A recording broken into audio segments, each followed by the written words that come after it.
that were often used, and none of them worked for her. She went through all of her money. My friend, she went through everything. At that time, it was often thought that an illness was because of your own sin or sin in your family. And so, of course, my friend spent years thinking that she was being punished for something. She spent years praying for forgiveness, for relief. And then one day she heard people talking about this man, this Jesus, this man who healed people just by touching them.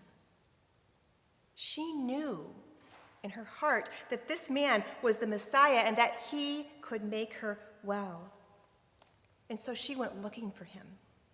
She saw this big crowd, and she followed where that crowd was, and all of a sudden she could see him standing among all of the people. So many people, they were shouting at him, they were reaching at him, they were begging him for healing. They were begging for healing for those that they loved. And my friend was so brave. Her belief, it was so strong that she pushed through the crowd. She pushed past all those desperate people, through all those people who just wanted to look at Jesus. It was dangerous for her. After all, she was unclean. And being in a crowd, that was taboo.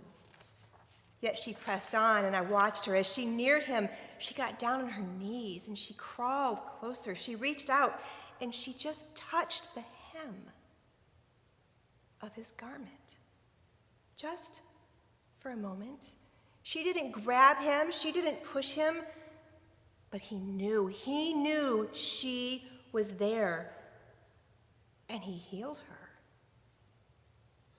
But that's not the end of her story. You see, Jesus knew she was there. He knew that she had touched his garment, and he asked who had touched him. Well, his disciples, they were so skeptical.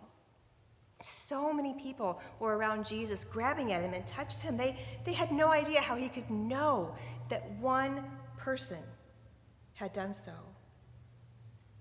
Yet Jesus knew that my friend had touched his cloak. And so she stood and she spoke and she confessed that she was the one who had touched him.